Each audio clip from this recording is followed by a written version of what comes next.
अडानी समूह की कंपनियों के शेयर्स में गिरावट का दौर जारी है। अडानी पोर्ट्स के शेयर्स में शुक्रवार को 24% और अडानी ट्रांसमिशन के शेयर्स में 20% से ज्यादा की गिरावट दर्ज की गई। गिरावट का ये दौर तब शुरू हुआ जब forensic financial research firm Hindenburg ने अपनी रिपोर्ट में अडानी ग्रुप पर धोखाधड़ी करने का आरोप लगाया। अडानी समूह पर इसका बड़ा असर पड़ा है। अडानी की नेटवर्थ बुधवार से अब तक यानी 3 दिन में 10% से ज्यादा कम हो गई है।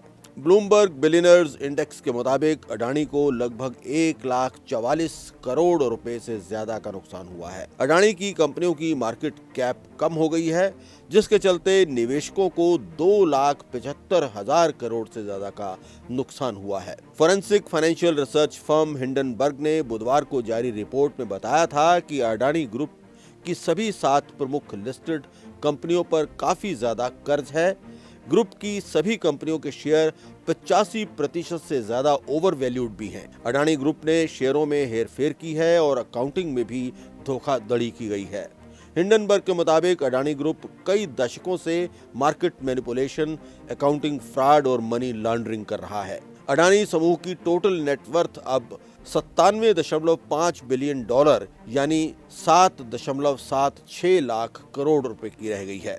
अडानी एंटरप्राइजेज लिमिटेड का 20,000 करोड़ रुपए का फॉलो ऑन पब्लिक ऑफर शुक्रवार को खुला। प्राइस बैंड 3,112 से 3,276 रुपए प्रति शेयर तय हुआ, पर आज गिरावट के चलते अडानी एंटरप्राइजेज का शेयर सिर्फ 2,918 रुपए पर आ गिरा, यानी 14% की गिरावट आई।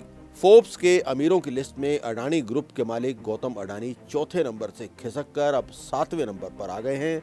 25 जनवरी को उनकी नेटवर्थ 9,20,000 करोड़ रुपए थी, जो शुक्रवार को 7,76,000 करोड़ रुपए पर आ गई। बुधवार को Adani transmission 8.08%, Adani ports 6.13%, Adani Wilmer 5%, Adani power 5%, Adani total gas 3.90%, Adani green energy 2.34% और अडानी एंटरप्राइजेज 1.07% गिरकर बंद हुआ। अडानी ग्रुप द्वारा हाल ही में खरीदी गई कंपनियों अंबुजा सीमेंट 6.96%, एसीसी 7.14% और एनडीटीवी का शेयर 5% गिरा। हालांकि अडानी ग्रुप के chief financial officer Jugeshinder Singh ने इस रिपोर्ट को बकवास बताया है। उनका कहना है कि ये रिपोर्ट पूरी तरह से फैक्टलेस है। उनका ये भी आरोप है कि उनके ऊपर जो आरोप लगाए गए हैं वो पूरी तरह से बेबुनियाद हैं। जुगशिंदर सिंह के मुताबिक रिपोर्ट दुर्भावना से प्रेरित है। हिंडनबर्ग रिसर्च ने हमसे संपर्क करने या मैट्रिक्स को वेरीफाई करने की कोशिश नहीं की। उनके मुताबिक ये रिपोर्ट गलत सूचनाओं से भरी हुई है। अमेरिकन रिसर्च फर्म हिंडनबर्ग के खिलाफ शेयर बिक्री को नुकसान पहुंचाने के मामले में अडानी ग्रुप लीगल एक्शन लेने की बात भी कर रहा है। लीगल एक्शन को लेकर हिंडनबर्ग ने कहा है कि वो पूरी तरह से अपने रिपोर्ट के साथ खड़ा है और अडानी ग्रुप द्वारा किसी भी कानूनी कार्रवाई का स्वागत करेगा। उनका ये भी कहना है कि अगर अडानी गंभीर हैं तो उन्हें अमेरिका में भी मुकदमा करना चाहिए, जहां हम काम करते हैं। हमारे पास कानूनी प्रक्रिया में मांगे जाने वाले दस्तावेजों की एक लंबी सूची है। हिंडनबर्ग रिसर्च ने अपनी रिपोर्ट में अडानी ग्रुप से 88 सवाल किए हैं। इस रिपोर्ट में अडानी समूह से पूछा गया है कि गौतम अडानी के छोटे भाई राजेश अडानी को ग्रुप का एमडी क्यों बनाया गया है, जबकि उनके ऊपर कस्टम टैक्स चोरी, फर्जी इंपोर्ट डॉक्यूमेंटेशन और अवैध कोयले का इंपोर्ट करने का आरोप लगा हुआ है। हिंडनबर्ग रिसर्च एजेंसी ने एक अन्य सवाल में अडानी ग्रुप से पूछा है कि गौतम अडानी के बहनोई समीरो वोरा के नाम डायमंड ट्रेडिंग स्कैम में आने के बाद भी अडानी ऑस्ट्रेलिया डिवीजन का एग्जीक्यूटिव डायरेक्टर क्यों बनाया गया। हिंडनबर्ग रिसर्च की स्थापना साल 2017 में नाथन एंडरसन ने की थी। हिंडनबर्ग अब तक कई कंपनियों का पर्दाफाश कर चुकी है।